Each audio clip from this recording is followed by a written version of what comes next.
আইয়ুব নবী একবার তাকায় দেখে তার জিহ্বার মধ্যে পোকা। চোখের পানি ছেড়ে কান্না করেন, হে মালিক, এতদিন পুরা শরীরের মধ্যে পোকা, জিহ্বা ভালো ছিল, তোমার নাম ডাকতাম আর জিহ্বা দিয়া জিকির করতাম, ক্ষুধা নিবারণ হয়ে যাইত। এখন আমি জিহ্বা দিয়া কেমনে তোমারে ডাকবো? ও আল্লাহ, তুমি যা মনে করো পরীক্ষা আরো করো, তবে আমারে তৌফিক দাও, আমি ধৈর্য ধারণ করে যেন চলতে পারি। এমন কান্নার আওয়াজ, এলাকার মানুষ দুর্গন্ধে এলাকা ছেড়ে চলে গেল। হঠাৎ নবী তাকায় দেখে তার অনেক বিবি, কয়েকজন বিবি পাশে দাঁড়ায় বলে, তালাক দাও, আমরাও চলে যাও। আইয়ুব নবী বলে, যাও যাও, দুনিয়াতে মনে করছিলাম সন্তানের জন্য মা আপন বাবা আপন, আমার সন্তানও নাই, বাবাও নাই, মাও নেই। একটা উপযুক্ত পুরুষের জন্য শেষ সীমানা ঠিকানা হলো তার স্ত্রী আপন। আজকে তোমরাও আমারে ছাড়িয়া যাও। আইয়ুব নবী আল্লাহর দরবারে কান্না করেন, ও দয়ার মালিক, আজকে তুমি তাকায়া দেখো আমার বিবিরা পর্যন্ত আমারে ছাড়িয়া চলিয়া যায়, সবাই আমারে ছেড়ে দিয়া যায়, তুমি আমারে ছাড়িয়া দিও না রে আল্লাহ। ও আল্লাহ, সবাই আমারে ভুলে গেল, তুমি আমারে ভুলিও না রে মালিক। আল্লাহ বলেন যে আমারে ভুলে না, আমিও তাকে ভুলবো না। আইয়ুব নবী তাকায়া দেখে সবাই গেল, একটা মাত্র বিবি ইউসুফ নবীর কন্যা রহমা নামের, সাধারণ সবাই জানে যার নাম রহিমা। আইয়ুব নবীর একমাত্র বিবি রহমা আইয়ুব নবীর পায়ের কিনারায় বসে বসে গুনগুন করে কান্না করে। আইয়ুব নবী ইশারায় বললেন, বিবি কেন তুমি যাও না? রহমা নামের বিবি চোখের পানি ছেড়ে কান্না করে বলেন, পয়গম্বর, আমাকে আপনি তাড়াইয়া দিবেন না, আমার জীবনের শেষ পর্যন্ত আমি আপনার খেদমত করিয়া জীবন শেষ করতে চাই। কারণ হলো আমি রহিমার কোনো আমল নাই। কঠিন হাসরের দিন এমন এক মুহূর্ত হবে, সন্তান মা চিনবে না, মা সন্তানের পরিচয় দিবে না, আপন আপন বলতে কেউ থাকবে না। নবীদের অবস্থা বড় করুণ, কান্নার আওয়াজ। ওই কঠিন সময় সূর্য মাথার উপরে, জমিনটা হয়ে যাবে তামা,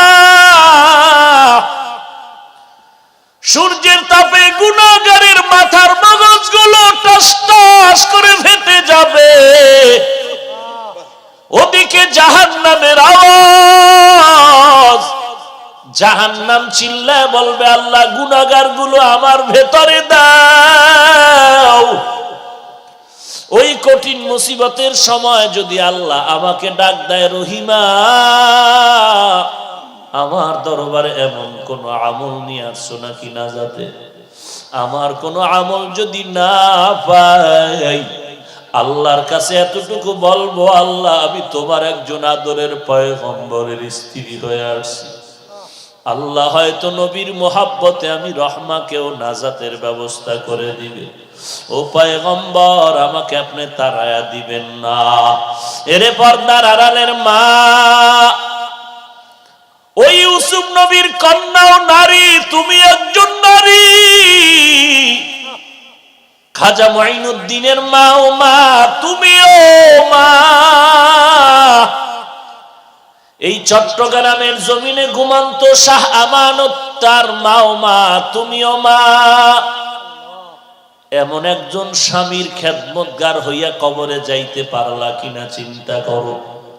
এমন একটা সন্তানের মা হইয়া কবরে যেতে পারলা কিনা চিন্তা করো। কিয়ামতের দিন কিসের হিসাব দিবারে মা? আল্লাহর কাছে এমন কোন আমল করছো যে আমলটা দিয়া আল্লাহর কাছে নাজাতের ওসিলা পেশ করবা। এই পর্দার আড়ালের মা, আমি হাফিজুর রহমানের মা ও মা, তুমিও মা। মনটা কি চায় না একজন আলেমের মা হয়ে কবরে যাও?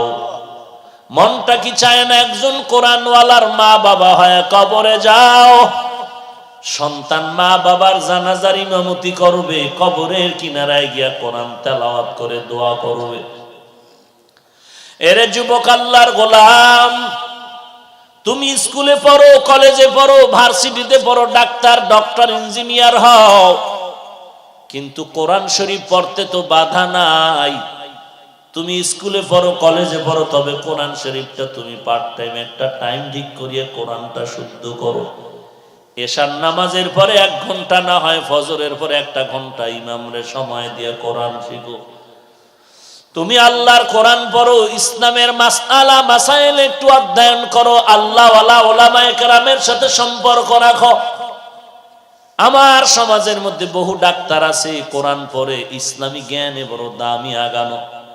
ঢাকার শহরে যাও, চট্টগ্রাম শহরে যাও, বহু ডাক্তার আছে, ইমামতির ময়দানে দাঁড় করায় দাও, পাক্কা ইমাম হয়ে আছে। কারণ ডাক্তারির পাশাপাশি বান্দা কোরআন শিখছে, ইসলামের লাইনে অনেক জ্ঞান অর্জন করেছে। মনে হয় যেন আজ ওই বান্দা আলেমের কাতারে গিয়া অনেক দামি হয়ে গেল। এরে যুবক আল্লাহর গোলাম, তোমার আমার মতো যুবক স্কুল কলেজে পড়ে 1 ওয়াক্ত নামাজ বাদ দেয় না, আছে না নাই? তুমি কেন পারবা না? বালিশে মাথা লাগা একটু চিন্তা করে ঘুমাইও। ঘুমের ঘরেও তো কত মানুষ মরিয়া যায়। তুমি যদি ঘুমের ঘরে মরে যাও, কি উপায় হবে? অন্ধকার কবরে। স্কুলে পড়ো তোমার আমার মতো যুবক, কৃষি কাজ করে, ড্রাইভারি করে, কোটি টাকার ব্যবসা করে, 1 টাকাও হারাম খায় না, নামাজ বাদ দেয় না। তুমি কেন পারবা না রে বাবা? তুমি নেতা মানো, দল মানো, তরিকা মানো, সব কিছুর ঊর্ধ্বে আমার আল্লাহ, সব কিছুর ঊর্ধ্বে আমার পয়গম্বর। এখানে সচেতন শিক্ষিত যুবক, আমাকে বলো, নবীজির তরিকার মধ্যে দাড়ি রাখার নিয়ম আছে না নাই? বলো বলো, আসতে বলো কেন? আছে মানে যারা দাড়ি ছোট করো, যারা পুরাটা কাটো, দোনো দলের গুনাহ সমান। কেমন গুনাহ? 24টা ঘন্টার সেকেন্ডে সেকেন্ডে সেকেন্ডে কবিরা গুনাহ। ঘুমাইয়া থাকলেও গুনাহ লেখা বন্ধ নাই। নামাজে দাঁড়ায় আছো, গুনাহ লেখা বন্ধ নাই। বাইতুল্লাহর ঘর ধরে লাব্বাইক বলতেছো, গুনাহ লেখা বন্ধ নাই। তুমি বান্দা যতদিন পর্যন্ত দাড়ি রাখার নিয়ত না করবা, ততদিন পর্যন্ত কবিরা গুনাহ বড় না ছোট? বড় গুনাহ লেখা বন্ধ নাই। তুমি রাতের বেলা ঘুমাও, তারপরও গুনাহ লেখা বন্ধ নাই। অটো অটো লিখতে থাকবে ফেরেশতারা। এই রকম সুদের সাথে যারা জড়িত, তাদের জন্য 24 ঘন্টা গুনাহ লেখা হয়। যারা টাকনু গিরার নিচে প্যান্ট পরে, প্যান্ট পায়জামা লঙ্গি পরে, 24 ঘন্টা এদের কবিরা গুনাহ, কবিরা গুনাহ, কবিরা গুনাহ। সেকেন্ডে সেকেন্ডে সেকেন্ডে সেকেন্ডে যতক্ষণ পর্যন্ত তওবা না করবে, গুনাহ লেখা বন্ধ হবে না। সুদের সাথে জড়িত যারা, নামাজ হবে না, রোজা হবে না, জিকির হবে না, তেলাওয়াত হবে না, দান করলে কবুল হবে না, বরং সে নিজের আপন মায়ের সাথে অল টাইম জিনা করে। মায়ের সাথে, আপন মায়ের সাথে জিনার গুনাহ কামাই করতেছে। ও যদি 5 কোটি টাকা মাদ্রাসায় দেয়, 1 টাকার সওয়াব আমলনামায় হবে না। 10 তলা মাদ্রাসা বানাইলো, একটা নেক পাবে না। 5 তলা মসজিদ বানাইলো, একটা নেক পাবে না, যতদিন পর্যন্ত তওবা না করবে। আপনার কাছে এই সাহায্য প্রার্থনা করি, সালাম ফিরাইয়াই টুপি খুলে পকেটে, মসজিদ থেকে বের হচ্ছে বাম পাও দিয়ে, এতটুকু সুন্নতের খেয়াল নাই। মসজিদ থেকে বের হয়ে বিড়ি, তাহলে এতক্ষণ বলল আপনারই ইবাদত করি, আপনার কাছেই সাহায্য চাই, বাহিরে গইয়া সে এখন অন্য মানুষের গোলামির পিছনে দৌড়াচ্ছে। কোথায় লোন উঠানো যাবে, সুদের টাকায় ব্যবসা চালানো যাবে, এই ফিকির।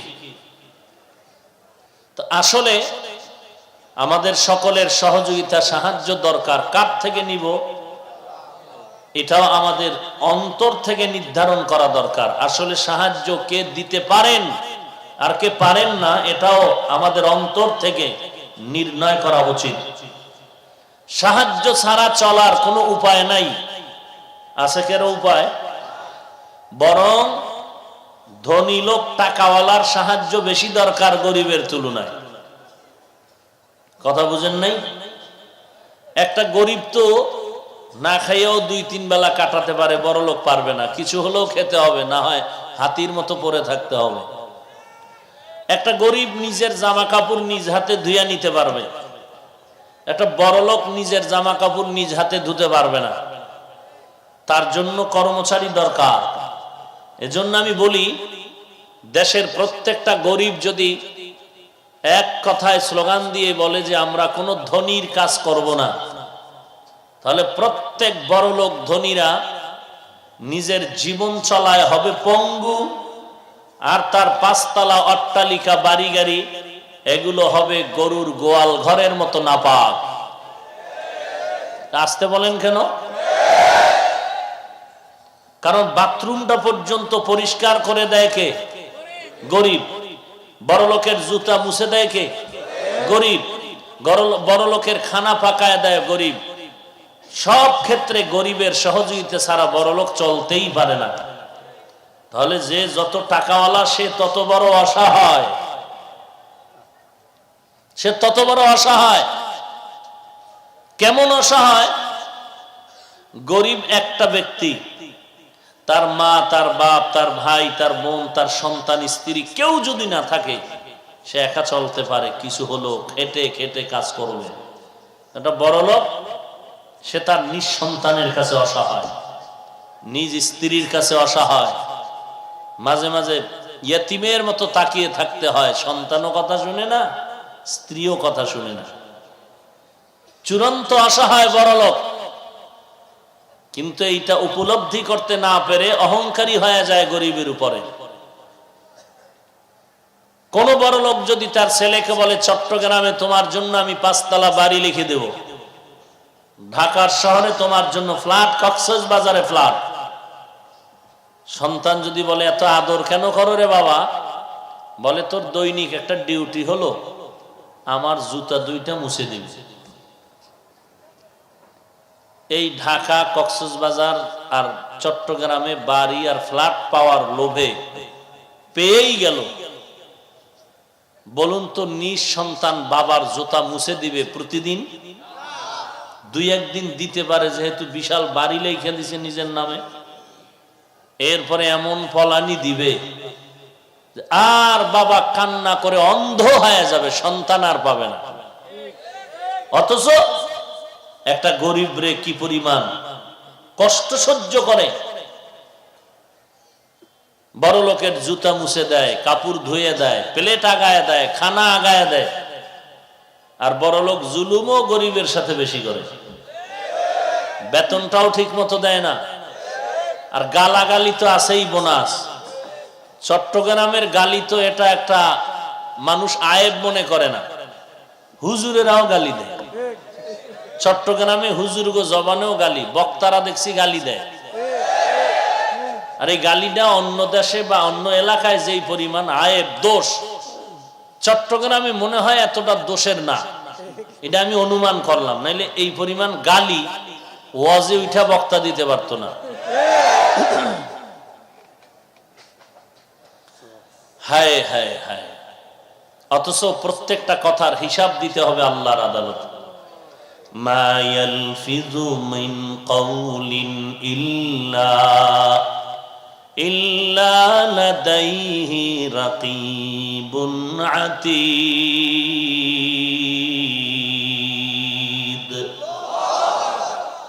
আজ কথা রেকর্ড হচ্ছে। যেই আল্লাহ বান্দার মাধ্যমে দুনিয়ার মানুষের কথা রেকর্ড করাচ্ছেন, সে আল্লাহ কুদরতি ভাবে কি রেকর্ড করতে পারবেন না? ইয়া আইয়ুহাল্লাযীনা আমানুস্তাঈনু বিস-সাবরি ওয়াস-সালাহ ইন্নাল্লাহা মা'আস-সাবিরিন।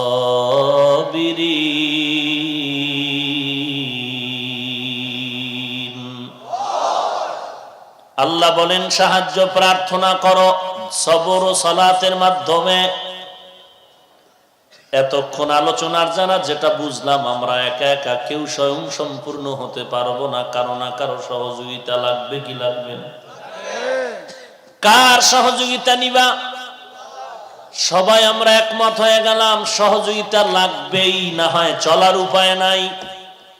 বরং যে যত বড় বড় লোক তার সহযোগিতা তত বেশি দরকার। তবে সহযোগিতা তুমি যদি চাও, এমন একজন থেকে সাহায্য তোমার নিতে হবে যার মধ্যে তিনটা দুর্বলতা নাই। কয়টা? এক নম্বরে যার কোনো অভাব নাই, দুই নম্বরে যার পিছুটান নাই, তিন নাম্বার যার কোনো স্বার্থ নাই। এমন একজন ব্যক্তির থেকে চাইলেই তুমি পেয়ে যাবে, দেরি হবে না। এবার তালাশ করো সারা দুনিয়ার মধ্যে পিছুটানওয়ালা আছে কিনা, এমন একজন খুঁজে বের করো। তন্ন তন্ন করে যদি তদন্ত করা হয়, এমন একজন লোক জমিনের মধ্যে পাওয়া যাবে না যার পিছু টান নাই। নিজের ছেলে মেয়ে, স্ত্রী, পরিবার, মা বাবা, ভাই বোন, আত্মীয় স্বজন সবাই আমাকে পেছনে টানে, মা বলে দাও, বাবা বলে দাও, মা বলে দাও, স্ত্রী বলে দাও, সন্তান বলে আমার এটা লাগবে সেটা লাগবে দাও, আমার বন্ধু আমার আত্মীয় স্বজন বলে রে কিছু দাও। তাহলে পেছন থেকে যদি এত হাত আমাকে ডাক দেয়, এটা দাও সেটা দাও, এত লোকের মন রক্ষা করে আমার একা সামনে কারো সহযোগিতা করা সম্ভব হবে না। তাহলে আমরা জানলাম পিছুটান ছাড়া দুনিয়াতে কেউ নাই, প্রত্যেকটা মানুষের পিছুটান আছে। দুই নম্বরে অভাব। ও অভাব ছাড়া এমন একটা মানুষ জমিনে আছে কিনা তালাশ করে দেখো। এক মিনিট আগেই তো বললাম যে যত বড় ধনী সে তত বড় অভাবী। গরিবের 500 টাকা হলেই তো তার অভাব মিটে যায়, আর ধনী লোকের 1,00,000 টাকায় তার অভাব মিটে না। যে যত বড় বড় লোক টাকাওয়ালা সে তত বড় আশা হয়, তত বড় অভাবী। কি পরিমাণ অভাব! একজন আর আছে খায় না, আর একজন আর নাই পায় না। খেতে চায় পায় না, এক কপাল ভরা। আর একজনের সামনে খানা রেডি, খেতে পারে না, ডবল কপাল ভরা। মনে চাইছিল ইলিশার পান্তা খাবো, কতজনার মনে চাইলো নদীর মাছ, সাগরের মাছ, এত দামি দামি জিনিস খাবে, কিন্তু মনে চাইলো টাকা দিয়া কিনতে পারে নাই, খেতেও পারে নাই। আজকে টাকাও আছে, খানাও আছে, ডাইনিং টেবিলে 13 রকমের গোশত, 14 রকম মাছ, 15 রকম ভর্তা আর শাকসবজি। তাকায় তাকায় দেখবে, খাওয়ার কোনো উপায় নাই, ডাক্তারের রেড সিগন্যাল লাগানো, খাইলেই মরণ। এক সময় খেতে চাইলো পায় না, আর এখন পাইয়াও খেতে পারে না। দুনিয়াতে এমন একটা লোক খুঁজে পাওয়া যাবে না যার অভাব নাই। আল্লামা শায়েখ সাদি রহমাতুল্লাহ আলাইহি লিখেন, মানুষের পেটের ক্ষুধা নিবারণ হলেও চোখের ক্ষুধা নিবারণ হয় না। রিকশার ড্রাইভার একটা ছোট্ট খেরের ঘর উঠায় থাকে, কুড়ে ঘর, পাহাড়িয়া জঙ্গলের কিনারায়। একদিন চোখের থেকে পানি ঝরতেছে, কেন কান্না করো রিকশার ড্রাইভার? বলে টিনের ঘর না জানি কত আরামের ঘর, টিনের ঘরে থাকতে পারলে না জানি কলিজা কত শান্ত হয়ে যেত। দেখা যাক টিনের ঘরওয়ালার কি হালাত। টিনের ঘরওয়ালাকেও দেখা গেল সেও চোখের পানি ছেড়ে কান্না করে। কি ভাই? বলে আমি কান্না করি, টিনের ঘর পাইলাম, বিল্ডিং পেলাম না, না জানি কি পরিমাণ শান্তি বিল্ডিং এর উপরে। পেটের ক্ষুধা নিবারণ হলেও চোখের ক্ষুধা নিবারণ হয় না। এবার দেখা যাক বিল্ডিং ওয়ালার কি আরাম। সাত সকালেই গিয়া দেখলাম বিল্ডিং ওয়ালা পায়ের উপরে পাও ফেলে বাম হাতে চা টানে, ডান হাতে বিড়ি টানে, আর পত্রিকা পড়ে। ভাবলাম এর মতো শান্তিতে জমিনে কেউ নাই। হঠাৎ নজর করে বলে, ভাই তুমি আমার দরওয়াজায় বিল্ডিং এর পার্শ্বে কেন? বলে তোমার মতো শান্তিওয়ালা হতে চাই। তুমি ডান হাতে বিড়ি টানো, বাম হাতে চা টানো, পায়ের উপরে পাও ফেলে তুমি পত্রিকা পড়ো, কতই না কপাল তোমার। বলে 13 বার ইস্তেগফার পর, কারণ এই জমিনে আমার মতো অশান্তিতে আর কেউ নাই। বলে মানি? বলে এই যে আমার সন্তানাদি দেখো, এ টাটকা হারামজাদা সবটি, একটাও আমার থেকে হয় নাই। আমার বউয়ের ঠিক, কিন্তু আমার না। বলে কেন? বলে কেনর কারণ জিগাইলে আরো মরে যাব। আদা মরা ছিলাম, এখন একটু জিন্দা হয়ে গেছে। যে 5 তলার মালিক সে বলে আর একটা 5 তলা বিল্ডিং দরকার। যে চট্টগ্রামে বিল্ডিং করলো সে চিন্তা করে কক্সবাজারে বাড়ি দরকার। কক্সবাজারেও হয়ে গেল, বলে হবে না, ঢাকায় লাগবে। ঢাকাতেও হয়ে গেল, বলে হবে না, কক্সবাজারের মতো সমুদ্র সৈকত কুয়াকাটায় লাগবে। সেখানে এখন সুন্দর পায়রা বন্দর হচ্ছে, এয়ারপোর্ট হচ্ছে, আরো কত কিছুই না হচ্ছে। বলে পুরা বাংলাদেশটাও যদি তার হাতের মুঠায় দেওয়া হয়, তখন ভারতের দিকে জিহ্বা বের করে তাকায় থাকবে, তুমি আমার থেকে এত উপরে কেন দাও? ভারতটা পুরাও যদি দেওয়া হয়, রাশিয়ার দিয়ে তাকায় থাকবে। গোটা দুনিয়াটার যদি মাস্তানি হাতের মধ্যে দেওয়া হয়, তার উপরও চোখের ক্ষুধা নিবারণ হবে না, যেমন নমরুদ। গোটা দুনিয়ার শোষণ করিয়াও মাথা ঠান্ডা হয় না। জুলুমের উপরে জুলুম, জুলুমের উপরে জুলুম। জুলুমের চূড়ান্ত পর্যায়ে চলে গেল নমরুদ। আর বখতে নসর কেউ বলেছে সাদ্দাত। সারা দুনিয়াটা শোষণ করেছে দুজন, সারা দুনিয়াটা শাসন করেছেন দুজন। শোষণ করা হয় জুলুম করার দ্বারা, শাসন করা হয় ইনসাফের দ্বারা। শোষণ করলে হয় শোষক, শাসন করলে হয় শাসক।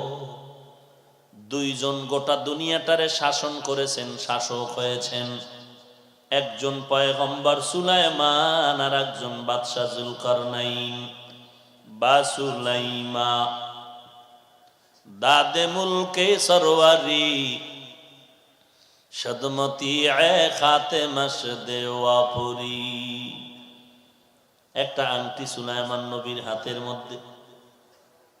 এই আংটিটা হাতের মধ্যে আছে, গোটা জগৎ তার হাতের মুঠার মধ্যে। জিন ভূত পেতনি যা আছে, উড়ন্ত পাখি, জঙ্গলের পশু, একটা গর্তের পিপিলিকা পর্যন্ত কি বলতেছে পয়গম্বর সুলাইমান কথাগুলো শুনতেছেন আর বুঝতেছেন। মদিনার পার্শ্ব দিয়া সুলাইমানের সিংহাসন চলছে বাতাসের আগায়, জমিন থেকে 9 মাইল উপরে। কিছু দূর যাওয়ার পরে পিপিলিকার বয়ান সুলাইমানের কানে চলে গেল। ফাতাবাসসামা, সুলাইমান মুস্কি হাসলেন আর বললেন, এই সিংহাসন মাটির মধ্যে ল্যান্ড করো। মাটির মধ্যে সিংহাসন ল্যান্ড করলো। পিপিলিকার ঘটনা শুনলেন পয়গম্বর সুলাইমান। আর একজন বাদশা জুলকারনাইন গোটা দুনিয়াটারে শাসন করলেন। সুলাইমান নবী মনে একটু আশা করছিলেন, আল্লাহ মনে চায় গোটা জগতের মাখলুকতের এক বেলা খানা খাওয়াবো। আল্লাহ কয় আয়োজন করো। খানা আয়োজন করলেন, হাজার হাজার হাজার হাজার লাখ আইটেম। দুপুর বেলা সমুদ্র থেকে একটা মাছ সুলাইমান নবীর দরবারে এসে বলে, খানা কই? বলে রেডি হচ্ছে। বলে এতগুলো খানা আমার এক লোকমাও হবে না। সুলাইমান নবী বলে, কি কাও? আমি তো গোটা জগতের মাখলুকতের খানা খাওয়াতে চাই এক বেলা। তুমি বলো এক লোকমাও হবে না, তো তোমার মতো আরো মাছও তো সমুদ্রে আছে। সুলাইমান নবী চোখের পানি ছেড়ে সিজদায় পড়ে গেলেন, আল্লাহ বড়াই করার কিছু নাই, তোমার মতো রাজ্জাক আর কেউ নাই। একটা মাছের এক লোকমা খানা আমি সুলাইমান রেডি করতে পারলাম না, আর এই রকম হাজারো মাছের খানা তো তুমি দৈনন্দিন দিতেছো। একটা মাছ না খাইয়া মরে না, যত মাছ মরে বাঙালির ফিডায় মরে।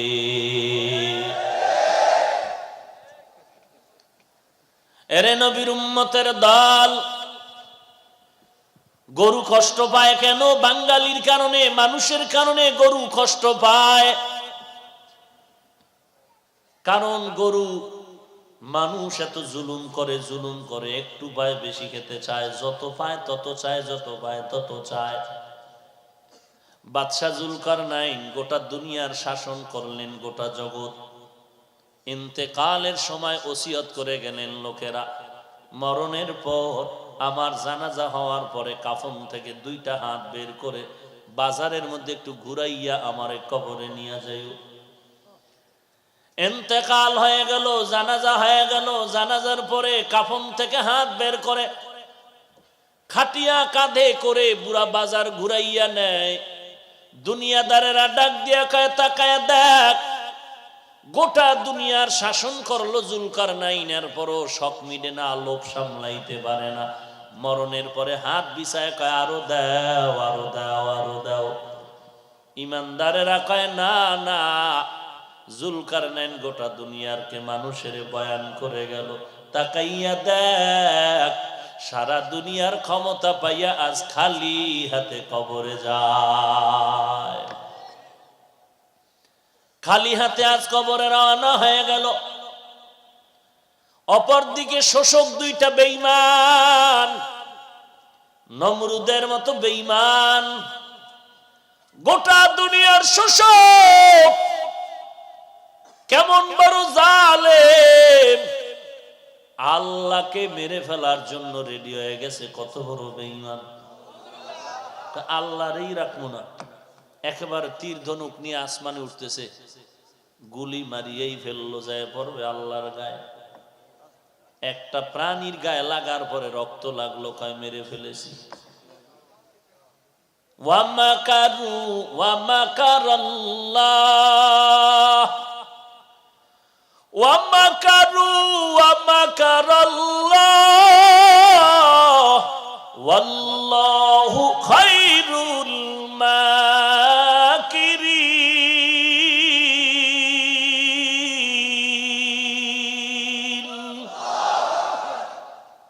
তুই কত নাম্বার বেঈমান? নমরুদের মতো বেঈমান তো হতে পারো নাই, ফেরাউনের মতো টাকার গরম দেখায় না।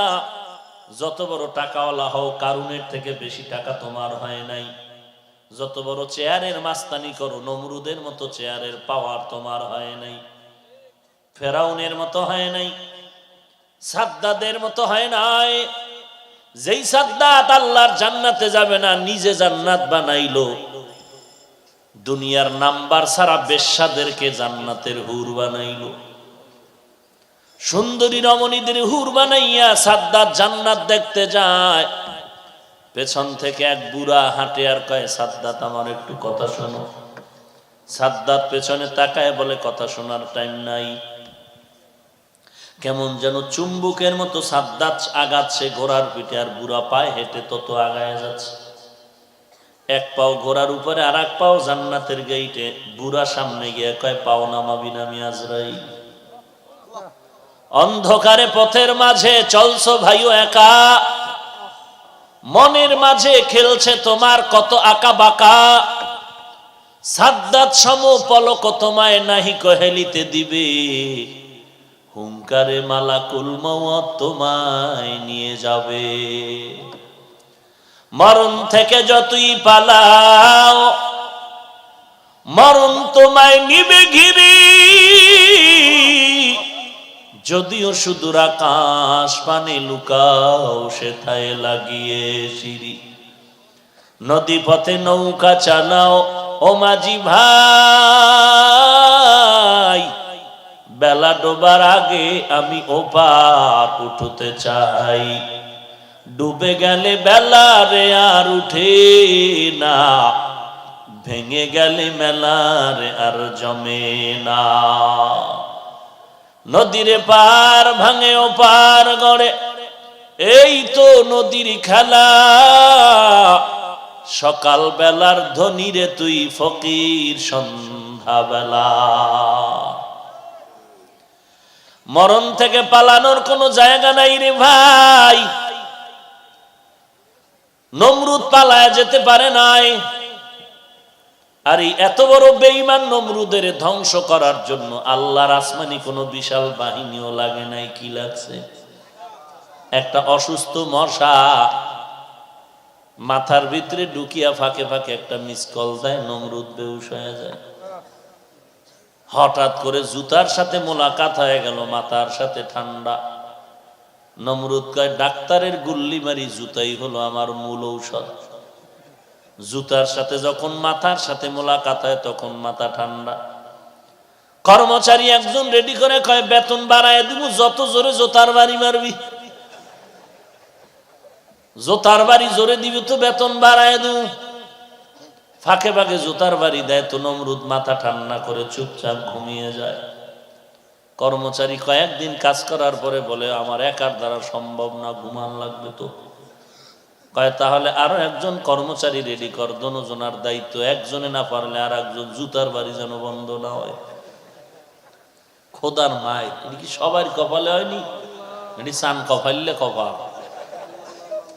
নমরুদের কপালে জুতা, আমেরিকার ডব্লিউ বুশের কপালে। সাংবাদিকরা জিজ্ঞেস করলো, কাইফা হাল, জুতা খায় কেমন লাগলো? বলে, এটা তো আমার গণতান্ত্রিক অধিকার। কেসা ভাটপা, চিন্তা করেন যে জুতা খাইয়াও বলে কিচ্ছু মনে করিনি। এরে নবীর উম্মতের দল, মাঝে মাঝে আল্লাহ পায়ের জুতা কপালে লাগায় দেখায় যে দেখ তোর কত সম্মান। এই নমরুদকে আল্লাহ ধ্বংস করার জন্য বেশি কিছু লাগে না। এরে টাকাওয়ালা ভাই, এরে চেয়ারওয়ালা ভাই, কিসের বাহাদুরি দেখাও, কিসের মাস্তানি করো রে বাবা? ফেরাউনের মতো মাস্তান তো হতে পারো নাই। 40 বছর পর্যন্ত যে ফেরাউনের কোনো অসুস্থতা হয় নাই। নীল নদের ভেতরে মাঝখানে বাড়ি বানাইছে, ধুলা বালু লাগে না তো, ঠান্ডাও হয় না। কেমন ফেরাউন, যেই লোহিত সাগরের উপর দিয়া মুসা নবীকে আল্লাহ পাস করায় দিলেন, পার করায় দিলেন, আবার ওই পানির মধ্যেই ফেরাউনকে আল্লাহ চুবায় ডুবায় খোদাই খায়েশ মিটায় দিলেন। এরে নবীর উম্মতের দল, তুমি তাদের থেকে তো বড় টাকাওয়ালাও হতে পারো না, বড় মাস্তান হতে পারো না। কারুনের এত টাকা, তার টাকা যেই গুদামগুলোতে রাখতো, যেই বিশাল গুদামে টাকা রাখতো, স্বর্ণের টাকা, এই গুদামগুলোর তালার চাবি বহন করার জন্য প্রায় 70টা উট লাগতো। উট, 70টা উট শুধু চাবি টানতো। এবার বুঝেন কি পরিমাণ তালা, আর এই তালা কি পরিমাণ গুদাম তার মালে। অহংকারী হয় মুসা নবী বললেন, যাকাত দাও। কারণ বলে, যাকাত দিব না। দিব না তো দিবই না। উল্টা মুসা নবীর বিরুদ্ধে একটা মেয়েরে রেডি করলো, টাকার লোভ দেখায় বলে, এই কন্যা সন্তান, মুসা যখন মানুষের সামনে বয়ান করবে, তুমি দাঁড়াইয়া অপবাদ দিবা মুসা তোমার সাথে জিনা করেছে। চালাকি সব জায়গায় চলে না, বাটপারি সব জায়গায় চলে না, বেয়াদবি গাদ্দারি সব জায়গায় চলে না। খবরদার, বেয়াদবি করতে গিয়া মা বাবার সাথে মাস্তানি করিস না। এই ছাত্র, লেখাপড়ার গরম আর ভাব দেখাইতে গিয়া শিক্ষকের বিরুদ্ধে আন্দোলন করবি না, কপাল পুড়ে যাবে। আজকে কত ছাত্র দেখা যায় শিক্ষকের বিরুদ্ধে আন্দোলন করে কপাল পুড়েছে, রাস্তায় ঘুরে পাগলের মতো মাথা নষ্ট হয়ে গেল, ল্যাংটা ঘুরতেছে। আবার মাঝে মাঝে ইংলিশে কথা কয়, আরবিতে কথা কয়। পাগল তো ইংলিশ পারে না, ইংলিশ জানলো কেমনে? বলে পাগলে ইংরেজি কয় না, বরং ইংরেজি বলনেওয়ালা বেয়াদবি করে পাগল হয়েছে। লিকুল্লি শাইইন জিনাতুন ফিল ওয়ারা ওয়া জিনাতুল মারই তামামিল আদাবি আজ খোদা কা হিমে তৌফিকে আদব বেআদব মাহরুম গাশত আজ ফজলে রা। চালাকি সব জায়গায় চলেনি। নামাজ পড়তে দাঁড়াইয়া তিনজন যুবক একজন ইমাম হয়ে গেছে, সূরা কেরাত পারি আর না পড়ি ইমাম হয়ে গেছে। ইমামতিতে যাইয়া তাও আবার তরে না, একটা নৌকার ভিতরে দুইজন পিছে সামনে একজন। প্রথম রাকাতি কুল আউযু রাব্বিন নাস, পরের রাকাতে কি করবো এই চিন্তা তো নাই। এর মধ্যে তুফান, বাতাস, নৌকা হেলে দুলে, একবার ডানে একবার বামে, সূরা কেরাত আউলে গেছে। কুল আউযু রাব্বিন নাসে ওরাও নাচে। তো একটার পিছনে দুইটা যে আছে বান্দর, একটা আর একটার ধাক্কা দিয়ে খায়, শক্ত হয়ে খারাপ তুফান ছুটছে কিন্তু। আর একটাই বলে চুপ কর, নামাজের ভিতরে কথা বললে নামাজ হবে না। ও ইমাম পিছনে তাকায় খায়, ও কইলে কইলে তুই কইলি কেন? নামাজ আছে একজনের? বলেন ভাইরা আমার, চালাক ভালো, অতি চালাক ভালো না। চালাকি করো করো, কিন্তু খবরদার মা বাবার সাথে চালাকি করিস না। এই যুবক, চালাকি করতেছো কিন্তু আল্লাহওয়ালা আলেম ওলামাদের সাথে চালাকি করিস না। চালাকি করতেছো কোনো ওস্তাদের সাথে চালাকি করিস না। চালাকি করতেছো কিন্তু কোনো সাদা দাড়িওয়ালার সাথে চালাকি করবি না। এমন ভাবে কপাল পুড়ে যাবে, তোর মা বাবাও কান্না করে আর কপাল ভালো করতে পারবে না।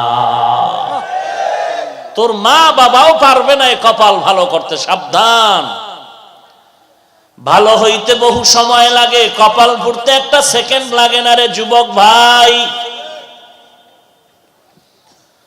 এই জমিনের মধ্যে সাহায্য তার থেকে নাও যার তিনটা দুর্বলতা নাই। এক নম্বরে যার পিছুটান নাই, দুই নম্বরে যার অভাব নাই। এই জমিনে পিছুটান ছাড়া কেউ নাই, অভাব ছাড়াও কেউ নাই। বরং যে যত টাকাওয়ালা সে তত বড় অভাবী। তিন নাম্বার বলেছিলাম যার কোনো স্বার্থ নাই। জমিনে তালাশ করে দেখো, স্বার্থ নাই এমন একজন আল্লাহর বান্দা পাওয়া যাবে না। হ্যাঁ, চিন্তা ভাবনা করে বের করছিলাম, আম্মা জানের স্বার্থ নাই, আব্বার স্বার্থ নাই।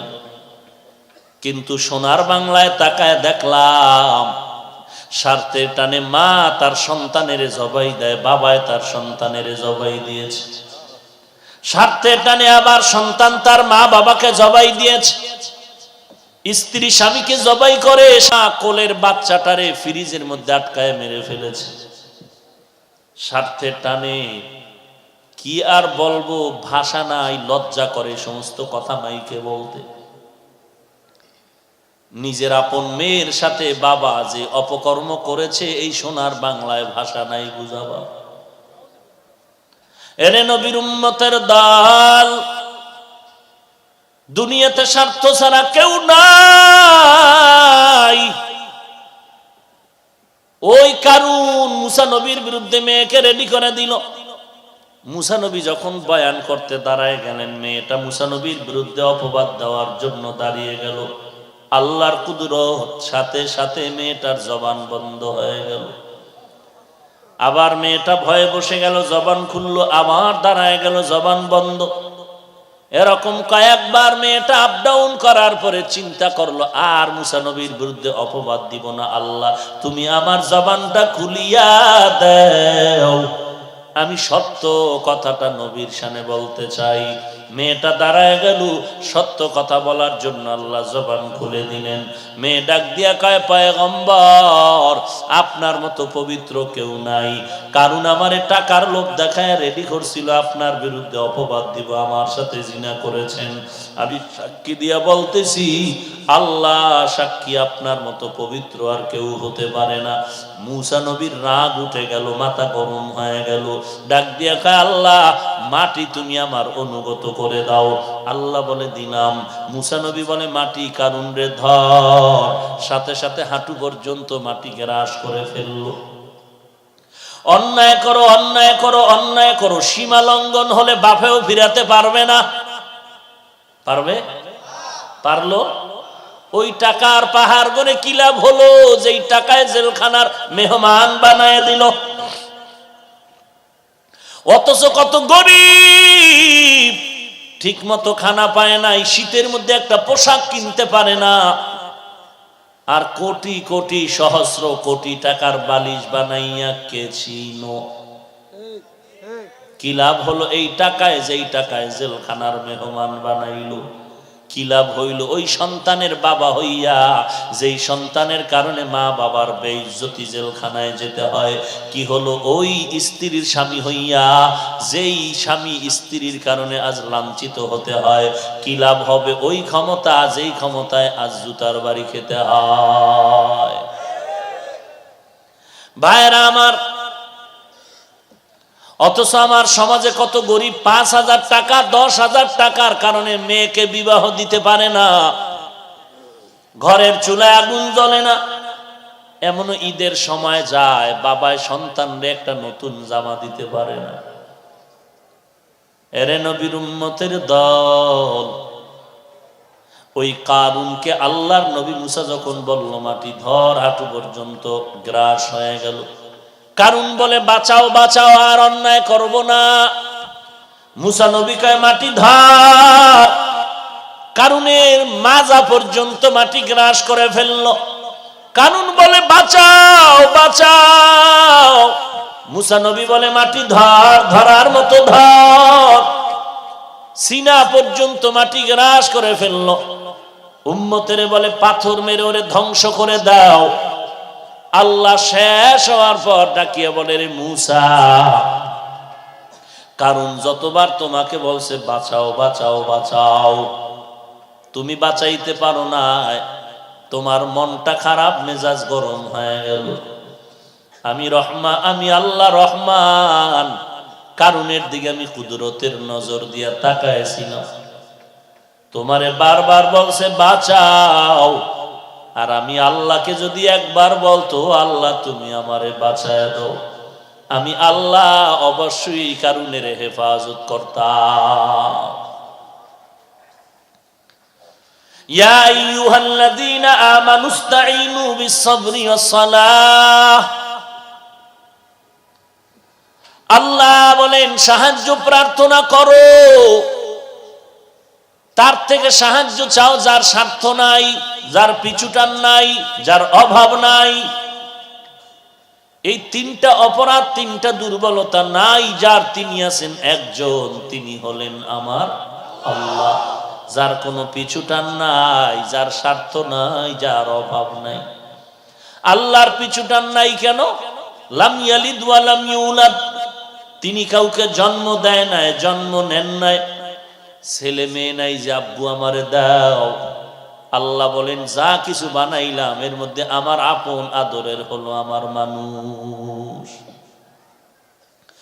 আল্লাহ বলেন, আমার কোনো অভাব নাই। দুনিয়ার সবার অভাব আছে, অভাব নাই কার? আল্লাহর অভাব আছে নাকি? ইয়া আইয়ুহান নাস আনতুমুল ফুকারাউ ইলাল্লাহ ওয়াল্লাহু হুয়াল গানিয়্যুল হামিদ।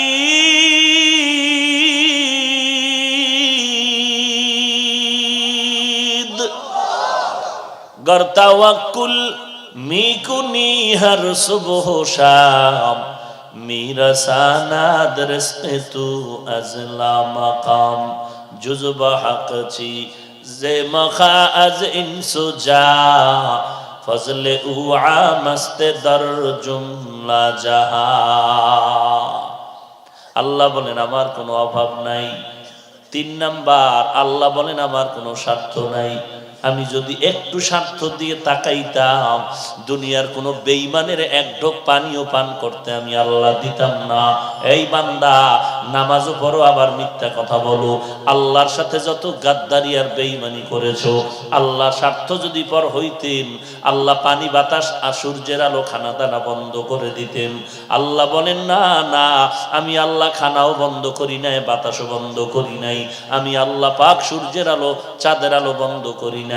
আমি আল্লাহ রাগ করিয়া তোকে কোনো কষ্ট দেই নাই, বরং আমি আল্লাহ বারবার তোকে ডাকতেছি, উদউনি আস্তাজিব লাকুম। এরে বান্দা, ডাকার মতো আমি আল্লাহকে ডাক দাও, আমি আল্লাহ তোর জবাব দিয়া সব গুনাহগুলো মাফ করে দিব। আল্লাহ বলেন আমি স্বার্থপর না, অতএব সাহায্য আমার থেকে নাও।